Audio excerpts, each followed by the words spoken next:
Holy moly! September was full of cozy games, particularly a lot of farming sims, which is my favorite genre. In this video, I'm going to be talking about every game that I played in September and whether it's a game that you should play or pass on, and whether I'm going to keep playing it or if I'm going to be like, never mind, goodbye.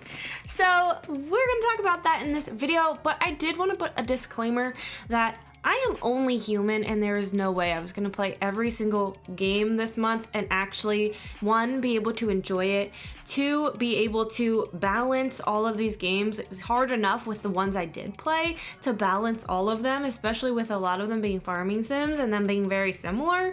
That was hard to do. So there are some games like Mineko's Night Market, or Critter Cove, or Rune Factory 3 that I just wasn't able to play this month. These are just my thoughts and my impressions based on my playtime in each of the games. So how many hours I put into the game so far. The month of September was amazing for me as a very small creator. Yes, I am a creator. I'm still trying to accept that. So I was very, very blessed and excited this month to be provided with many of the codes. The reason I was provided these codes is to give my honest review and opinion. So I am not being paid by anyone. I was just provided the codes for some of these games, and I'll address exactly which ones were provided to me. And I'm going to share my honest thoughts, and I think you guys will know that based on some of the things I say about some of these games.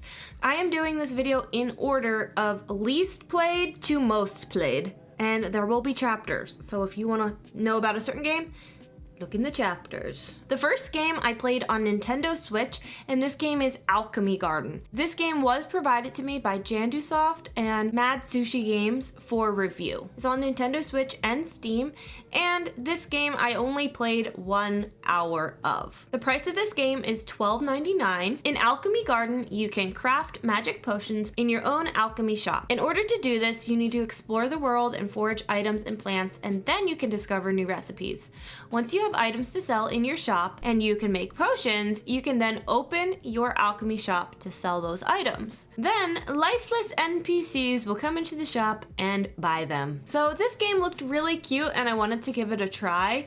I only played 1 hour of this game, and so I can't tell you if the game gets better or not, but I can tell you what has kept me from playing it more. First of all, the controls on Switch seemed really wonky for me, and that could be because this game was ported from Steam to Switch, and maybe they didn't really have good controller support before, but I don't know. I mean, if you're gonna put it on Switch, it has to have good controls, because that's really the only way to play it on your Switch. Next, I felt very confused playing this game. I was unsure how to find new recipes. I even had trouble foraging for items. I also tried to get the tools that they gave to me, but I clicked the wrong button because I was struggling with the controls, and then I was not able to get any tools, no axe, nothing, unless I went to the store and bought it and whatever, or it was an upgrade. I forget how it worked, but it was just, I messed up the whole thing. I'm like, I'm gonna have to restart my whole game now because I didn't accept the tools right. So this game actually has mostly positive reviews on Steam. So if you were looking into this game and you were considering picking it up on PC or Switch, then I would consider looking at the reviews on Steam and seeing what people liked about it and what they didn't, so that you have an idea of whether it's the right game for you. So ultimately, I stopped playing after 1 hour because I felt frustrated with the game, and I did intend to pick up the game again to try and play and see if I could actually get into it, but I never ended up doing that because unfortunately the quality of this game compared to the other games I'm going to be mentioning in this video, it was uncomparable really. So that's what I have to say about this game, and I do always feel bad when I have an opinion about a game like this because, you know, these are small game devs typically that are just trying to make a game and help people have fun. So I'm not trying to bash this game in any way, but it just wasn't for me. For me, this game is a pass. I wouldn't really recommend it to a friend. The next game is called Frog's Adventure, and I did talk about this game in a past video. I will put that up in the eye up here. I think it's up here. Frog's Adventure I played for 2.1 hours. I don't even know what that means, but that's what it says. And I bought this game myself. This game was $4.99. Frog's Adventure is a short point-and-click game with a unique childlike art style. In this game, you go on an adventure as a frog to chase down a fairy who gave you a brain that you are not supposed to have. You're not supposed to have a brain. You must solve puzzles using clues from the townsfolk, and as you do, they will start to tag along and help you even more on your adventure, as they have also been given brains they aren't supposed to have. This is such a cute and quirky game, and I really enjoyed this one, and it is meant to be a short and sweet game, so that's why I only had about 2 hours in this one. So this game released in early August of the month before September. Yeah, that's when August is. And I had intended to pick it up then, but I just didn't. I didn't have the time. I didn't make the time, but I ended up buying it in September and I played it in one sitting. I had a great time with it, and I would recommend that this is a game that you play or try out. Yeah, this one is only on Steam as far as I know, but it's $4.99. It's a great price. Add it to your wish list. It's always rewarding for me to complete a game and to be like, I finished that game, even if it was a short game. But I really liked this one. It gave me the good feelings. The next game that I played is called Cornucopia. This one is in early access on Steam. It is not on Nintendo Switch yet. I don't know if they intend to put it on Nintendo Switch, but I assume probably. And I played this one for 3 hours, and this game costs $24.99 right now. This game has been on Steam since July 31st in early access, and the game key was provided to me by Subconscious Games to stream and review, so thank you very, very much to them. I was only able to play about 3 hours of this game, but I intend to play more of it. I just didn't have the time with all these other big games coming out. I was so busy trying to keep up with all these new releases that this one just kind of got shuffled to the back. But Cornucopia is a 2.5D farm life RPG that includes combat with your pets, breeding rare animals like strawberry cows, taking care of crops, engaging with over 50 plus NPCs, and this game is full of quirky comedy and quirky characters. Something that really stood out to me in this game is that there's a girl, one of the NPCs, she loves cows, and I love cows, and so I'm like, we relate. We get each other. I honestly overall like the uniqueness of the NPCs so far, but the one thing with the NPCs that I don't like is that they have ages assigned to them. So like one of them is like 18, one of them's like 40s, whatever. I think that's a little weird. I think that it should be left blank. No ages assigned. I think the player should determine how old the person is, especially if you're like 30 years old and you're playing this game and you see one of the NPCs and you're like, ooh, I want to marry that one. They're like the emo looking guy. Like, I love that. And then you look and you click into their character and it says they're 18. You might feel a little weird about that, even though it's a game. You might not want to marry them. So I feel like just to remove that being an issue at all, they should just take that part out of the game. I don't know what other people think, but that's what I think. But I do have to say, this game does feel like a fresh but familiar farming game, and that's what I typically like. And I'm excited to play it again because I feel like there's so much more to learn and there's so much to do and there's so many NPCs to meet. And so I'm excited about it. So for this game, I do intend to play more of it. So where I'm at right now, I would suggest playing this one and checking it out and seeing what it's all about. The next game is on Nintendo Switch, and this one is called Sprout Valley. And I played 4 hours of this game. This game costs $14.99, and I did purchase this game by myself with my own money. Sprout Valley is an adorable game that is available both on Steam and Nintendo Switch. It released on September 8th. You play as a cute cat named Nico. You plant and you grow crops. You sell them at your mailbox to earn funds. You find adorable friends to follow you around. You visit different islands each day in order to forage, and sometimes you might even find a shop to buy from there. The goal of the game is to gather resources and improve your island life. There's over 15 hours of story mode in this game, and there is a limitless amount of free gameplay style that can include decorating, crafting, fishing, exploring, collecting cute hats. You can really get creative in the world provided here because the world is your oyster, baby. So yeah, you can do whatever you want. The one thing about this farming sim is I don't think that there are any animals to tend to, so it's mostly like the planting crops part. There are some like bundles in this game. There are some cute characters to meet. There is story element to this game. It gives me like mini Animal Crossing vibes in a way, but not really because there's not like other villagers with you or anything. I bought this one on sale actually on Switch for $5, but the original price is $14.99. I felt like this game was something that I could just pick up and play right before bed and just do my like daily things, my daily stuff, and then if I fall asleep, I fall asleep and wake up, turn my Switch, save the game, turn my Switch off, and like play it the next night. So I kind of like that you could kind of pick up this game anywhere, no matter where you left off, and just kind of work on things. So the reason I only played 4 hours of this game is honestly because I bought it on Nintendo Switch. I love my Switch, but I've recently got a Steam Deck, and since getting one, I do prefer playing on my Steam Deck just because all my other games are on there, and if I want to switch, most of my other games are on there, and I sit at my PC all the time, so if I'm not on my Steam Deck, I'm playing a game on my PC anyway, and then my save carries over to my Steam Deck, and it's just so nice. So yeah, that's pretty much part of it. The other reason is also because the next 3 games that I'm going to mention took more of my attention and more of my gameplay, and I have all 3 of these next games on my Steam Deck. But this is a game that I want to play more of, and I do recommend that you play.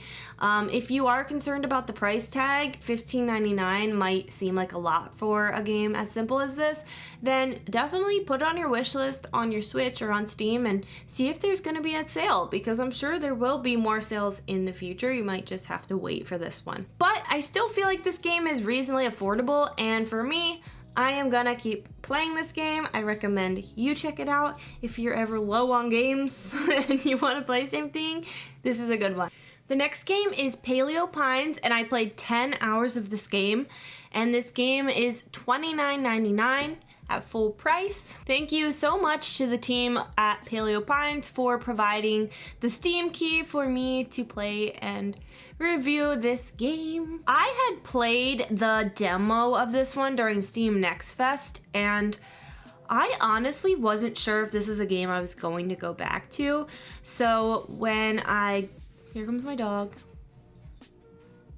Bubbles, you wanna play with me? So going into this one, I was still a little bit unsure of it. I found out that my demo save actually rolled over into the full release save, so I didn't restart my game when I played it. I had 2 dinosaurs. So going into it like that and not restarting the whole game, there were some things I forgot how to do, like assigning the dino to a pen and all that stuff. But anyway, before I get into this, I forgot to tell you about the game. Oops. So in this game, you set off on a lively adventure with your dino pal, Lucky, who you've known since she was just an egg. Find out if she is the last of her kind. The other Parasaurolophuses are missing, and it's up to you and Lucky to uncover their whereabouts. Explore Paleo Pines, a charming island filled with friendly townsfolk and hidden corners. Build a new home, make friends, and unravel the island's lost history.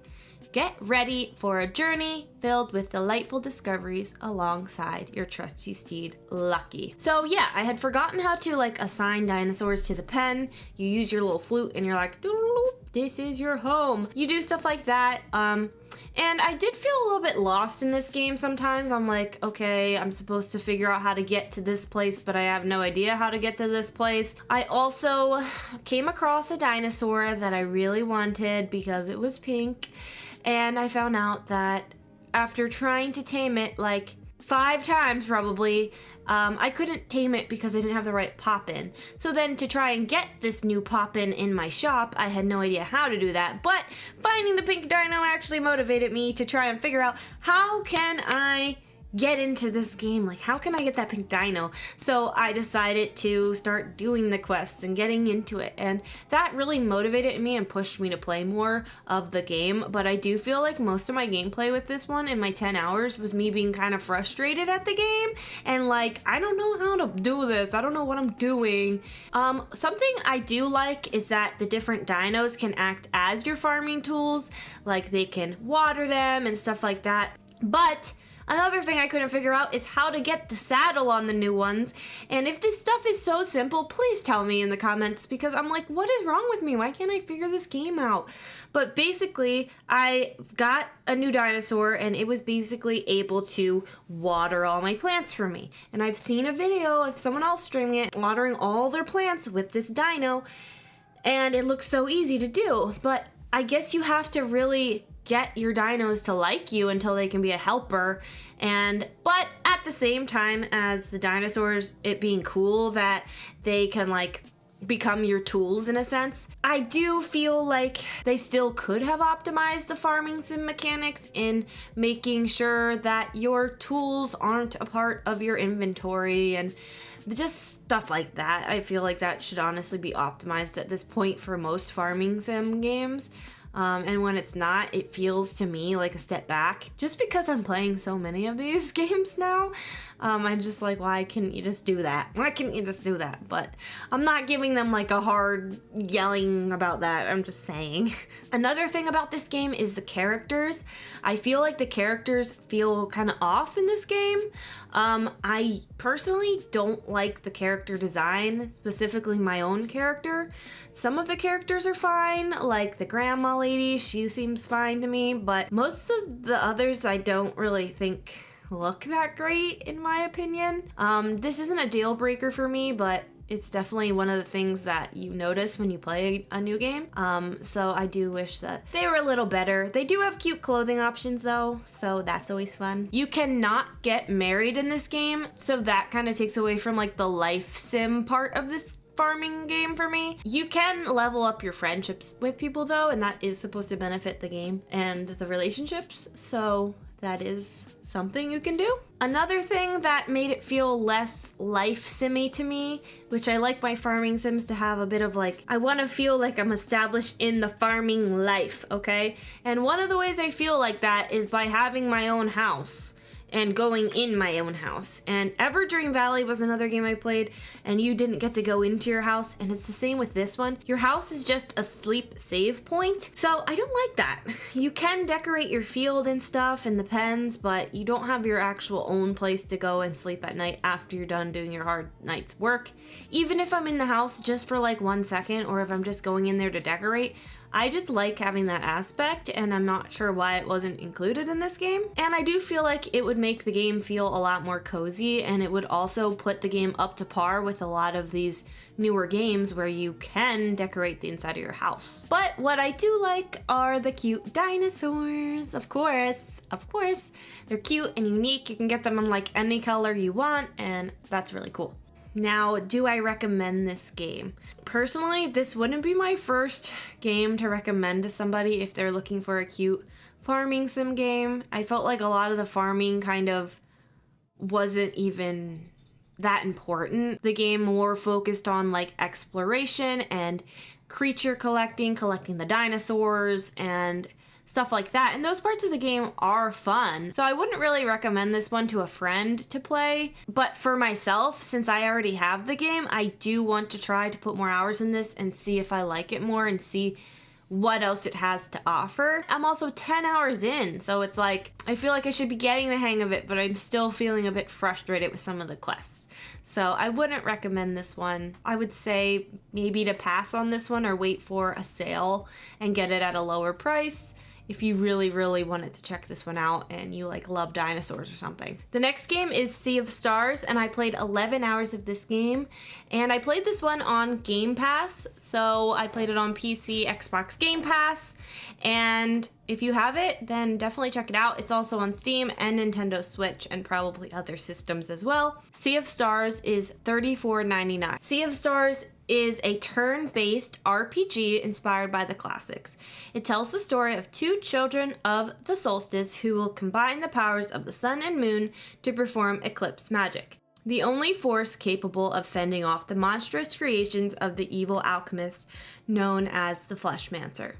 I personally really enjoyed Sea of Stars. I thought the gameplay was really fun. I haven't completed this one yet, sadly, but I did play 11 hours, and when I saw that, I was like, wow, I played 11 hours of this? Wow, that's good. Sea of Stars is very fun, and I enjoy following the story of this game, and I like the combat, and I'm also a sucker for pixel art, so it's got some things that I really like about it. I also feel like this game can be customized to be even more cozy than it already feels to me, because I found out that you can basically turn on this thing in the settings where your HP automatically refills after you go against any enemy. So that's what I turned on, and it made it easier for me to just focus on the story of the game and to keep playing.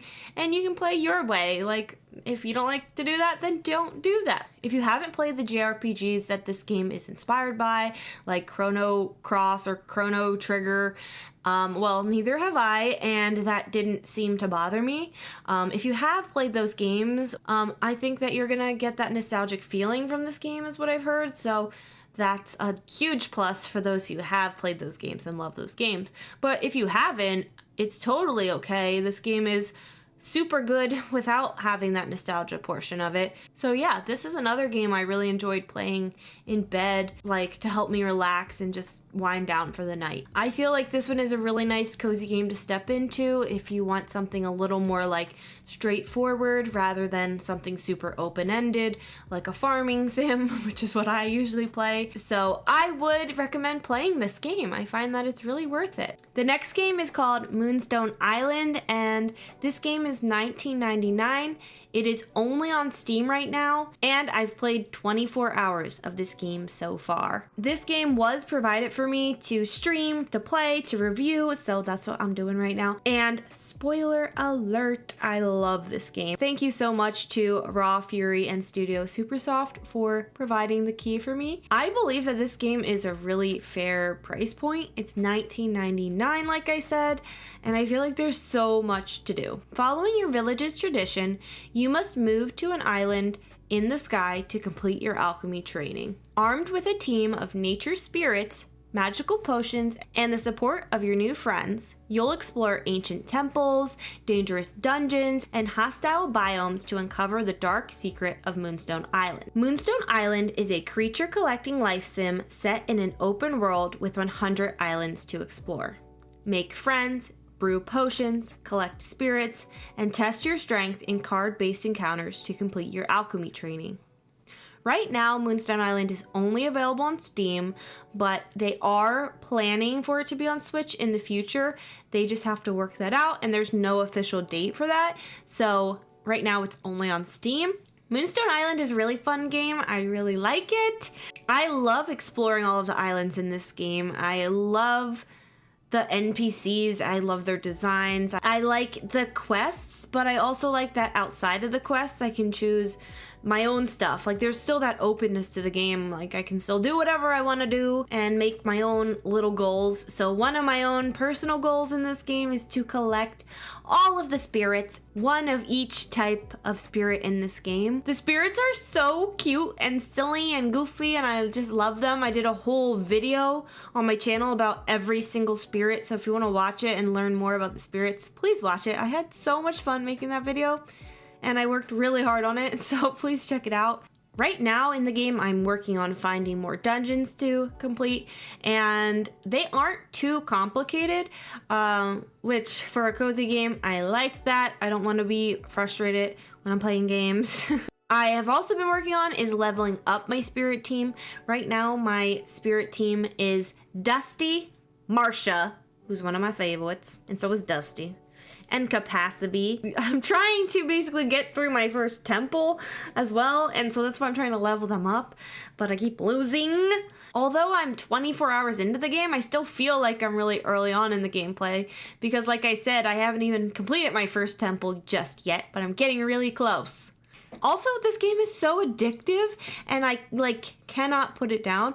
I have a Steam Deck, like I said, so I'm playing this on my Steam Deck when I'm eating food, when I'm walking around the house, when I'm laying on the couch, when I'm at my PC. I just cannot put this game down. Now, I have focused more on leveling up my team, doing dungeons, and working towards the temple. A lot of this game is combat-based, and like I said, it's card-based combat, so I've been doing a lot of that, and that does take a lot of time. So the farming for me has taken, like, a back seat. I don't find that it's that important, but I learned that it does get more important as you get more spirits and stuff like that, and you do quests, of course, it's going to be part of that. Yeah, it's definitely more focused on the exploration and all of that, and that's how it's advertised as well. If you don't like card-based combat, you don't like games like Pokemon, then maybe you won't like this game, but I feel like it's worth giving a try because I honestly think this game anybody would like, but I don't know, I might be wrong about that. I would really recommend it. I'm gonna keep playing this game, so I recommend you try this game out. This is not a pass game, this is a play. So those are my honest thoughts about this one. And my top played game of this month is Fae Farm at 41.6 hours. Fae Farm is $39.99 for the standard edition of the game, and it is $59.99 for the deluxe edition. On Nintendo Switch, it is for $59.99, and you get all the deluxe stuff with it, but on Steam, it has those two different versions. This game was provided for me from Phoenix Labs, so thank you so much for providing the game for me to review and talk about. In this game, you find a message in a bottle asking you to find Azoria. Your ship gets sucked into a whirlpool and you wash up on Azoria and you take on the role of a farmer. Also, you take on the task of helping to restore Azoria and finding out what is causing the whirlpools and other strange phenomena to occur. You find different sprites and you complete the request in order to help restore Azoria. And each time you do that, you expand the map even more. At first, I felt like this game focused more on the mining and the combat, funny enough, for a fairy farming game, but I did find that it really focused on that in the beginning of the game. But as I've been playing more, I am finding that the farming becomes more important. There's also a lot of crafting in this game, and there's cooking and foraging and all of that, and I really enjoy it. I actually feel like I hate doing the cooking in most games because I'm like overwhelmed, but I don't feel like that in this one because I do so much of the foraging and stuff. One thing about Fae Farm that I thought was strange is that there isn't a big focus on the animals in the game. So like I do feel like for most of my gameplay there wasn't much of a need to focus on getting different animals. There was no reason for me to have a bunny or whatever because I didn't really need it, which in other farming games it seems like that, like having animals does play a big part. So I guess it depends on how you play the game, but for me I was like, did I even get this animal? Like I don't really need it, but I got the bunny anyway because it's cute. So I do kind of wish the animals had a bigger focus, but it's okay. Something I love is that Fae Farm has great farming sim mechanics, great mechanics overall. I love that the tools don't take up space in your inventory. They have their own little pocket. I love that they auto swap when you walk up to a rock. It'll change into your pickaxe. When you walk up to wood, it'll change to your axe. I just love that. It makes it so simple and easy. Fae Farm follows this main storyline through chapters, and there are apparently 8 chapters in the game. I'm on chapter 7. I literally just started chapter 7, so I'm almost done with the story of the game. And that's what I focused on most. I haven't stopped to just do other things in the game quite yet, but I do plan to do that after I finish the story. I want to decorate my house. I want to explore. I want to talk to people. I want to get married. So those are some of the things that I plan to do after the story is finished.